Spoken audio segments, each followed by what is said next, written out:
Creer en sus profetas.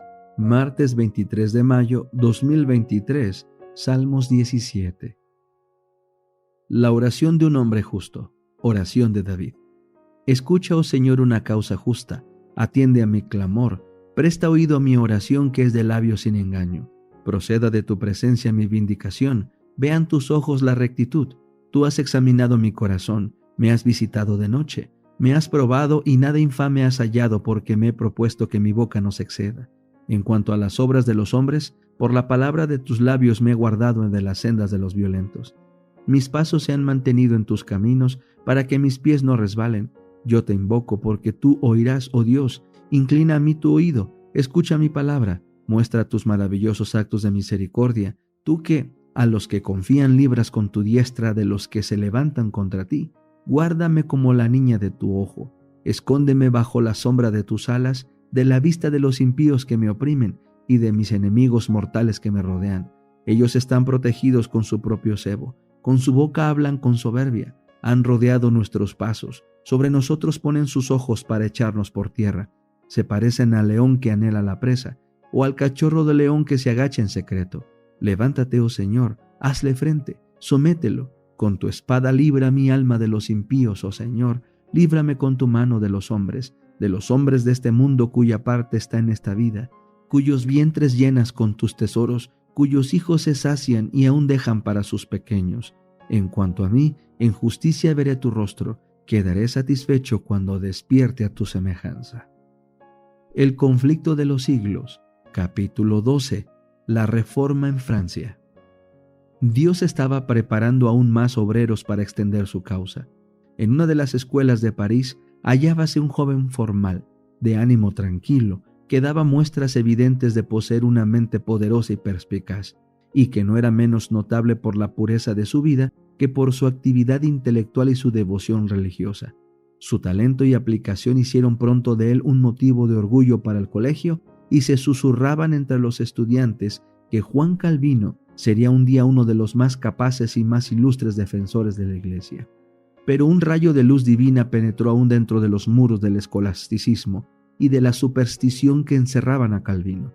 Estremecióse al oír las nuevas doctrinas, sin dudar nunca que los herejes merecieran el fuego al que eran entregados.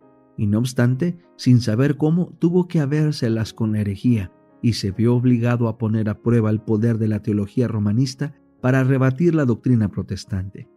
Hallábase en París un primo hermano de Calvino que se había unido con los reformadores. Ambos parientes se reunían con frecuencia para discutir las cuestiones que perturbaban a la cristiandad. No hay más que dos religiones en el mundo, decía Lichton, el protestante. Una que los hombres han inventado y según la cual se salva el ser humano por medio de ceremonias y buenas obras. La otra es la que está revelada en la Biblia y que enseña al hombre a no esperar su salvación, sino de la gracia soberana de Dios. No quiero tener nada que ver con ninguna de vuestras nuevas doctrinas, respondía Calvino. ¿Creéis que he vivido en el error todos los días de mi vida? Pero habíanse despertado en su mente pensamientos que ya no podía desterrar de ella. A solas en su aposento meditaba en las palabras de su primo. El sentimiento del pecado se había apoderado de su corazón. Se veía sin intercesor en presencia de un juez santo y justo. La mediación de los santos, las buenas obras, las ceremonias de la iglesia, todo ello le parecía ineficaz para expiar el pecado. Ya no veía ante sí mismo sino la lobreguez de una eterna desesperación. En vano se esforzaban los doctores de la iglesia por aliviarle de su pena. En vano recurría a la confesión y a la penitencia. Estas cosas no pueden reconciliar el alma con Dios. Aún estaba Calvino empeñado en tan infructuosas luchas cuando un día en que por casualidad pasaba por una plaza pública, presenció la muerte de un hereje en la hoguera.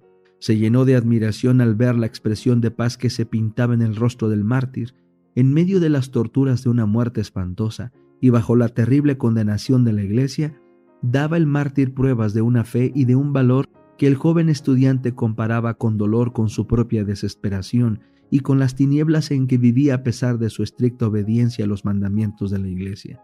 Sabía que los herejes fundaban su fe en la Biblia, por lo tanto se decidió a estudiarla para descubrir, si posible fuera, el secreto del gozo del mártir. En la Biblia encontró a Cristo. «Oh Padre», exclamó, «su sacrificio ha calmado tu ira, Su sangre ha lavado mis manchas, su cruz ha llevado mi maldición, su muerte ha hecho expiación por mí. Habíamos inventado muchas locuras inútiles, pero tú has puesto delante de mí tu palabra como una antorcha, y has conmovido mi corazón para que tenga por abominables todos los méritos que no sean los de Jesús. Calvino había sido educado para el sacerdocio. No tenía más que 12 años cuando fue nombrado capellán de una pequeña iglesia, y el obispo le tonsuró la cabeza para cumplir con el canon eclesiástico. No fue consagrado ni desempeñó los deberes del sacerdocio, pero sí fue hecho miembro del clero. Se le dio el título de su cargo y percibía la renta correspondiente. Viendo entonces que ya no podría jamás llegar a ser sacerdote, se dedicó por un tiempo a la jurisprudencia y por último abandonó este estudio para consagrarse al Evangelio. Pero no podía resolverse a dedicarse a la enseñanza. Era tímido por naturaleza, le abrumaba el peso de la responsabilidad del cargo y deseaba seguir dedicándose aún al estudio. Las reiteradas súplicas de sus amigos lograron por fin convencerle. «Cuán maravilloso es», decía, «que un hombre de tan bajo origen llegue a ser elevado hasta tan alta dignidad». Calvino empezó su obra con ánimo tranquilo, y sus palabras eran como el rocío que refresca la tierra. Se había alejado de París, y ahora se encontraba en un pueblo de provincia bajo la protección de la princesa Margarita, la cual, amante como lo era del Evangelio, extendía su protección a los que lo profesaban. Calvino era joven aún, de continente discreto y humilde. Comenzó su trabajo visitando a los lugareños en sus propias casas. Allí, rodeado de los miembros de la familia, leía la Biblia y exponía las verdades de la salvación. Los que oían el mensaje llevaban las buenas nuevas a otros, y pronto el maestro fue más allá, a otros lugares, predicando en los pueblos y villorios. Se le abrían las puertas de los castillos y de las chozas, y con su obra colocaba los cimientos de iglesias de donde iban a salir más tarde los valientes testigos de la verdad. A los pocos meses estaba de vuelta en París. Reinaba gran agitación en el círculo de literarios y estudiantes. El estudio de los idiomas antiguos había sido causa de que muchos fijaran su atención en la Biblia, y no pocos, cuyos corazones no habían sido conmovidos por las verdades de aquella, las discutían con interés y aún se atrevían a desafiar a los campeones del romanismo. Calvino, si bien muy capaz para luchar en el campo de la controversia religiosa, tenía que desempeñar una misión más importante que la de aquellos bulliciosos estudiantes. Los ánimos se sentían confundidos y había llegado el momento oportuno de enseñarles la verdad. Entre tanto que en las aulas de la universidad repercutían las disputas de los teólogos, Calvino se abría paso de casa en casa, leyendo la Biblia al pueblo y hablándole de Cristo y de este crucificado. Por la providencia de Dios, París iba a recibir otra invitación para aceptar el Evangelio. El llamamiento de Lefebvre y Ferro habían sido rechazado, pero nuevamente el mensaje iba a ser oído en aquella gran capital por todas las clases de la sociedad. Llevado por consideraciones políticas, el reino estaba enteramente al lado de Roma contra la Reforma. Margarita abrigaba aún la esperanza de que el protestantismo triunfara en Francia. Resolvió que la fe reformada fuera predicada en París. Ordenó durante la ausencia del rey que un ministro protestante predicase en las iglesias de la ciudad, pero habiéndose opuesto a esto los dignatarios papales, la princesa abrió entonces las puertas del palacio. Se dispuso uno de los salones para que sirviera de capilla y se dio aviso que cada día, a una hora señalada, se predicaría un sermón al que podían acudir las personas de toda jerarquía y posición. Muchedumbres asistían a las predicaciones. No solo se llenaba la capilla, sino que las antesalas y los corredores eran invadidos por el gentío. Millares se congregaban diariamente, nobles, magistrados, abogados, comerciantes y artesanos. El rey, en vez de prohibir estas reuniones, hizo que 2 de las iglesias de París fuesen afectadas a este servicio. Antes de esto, la ciudad no había sido nunca conmovida de modo semejante por la palabra de Dios.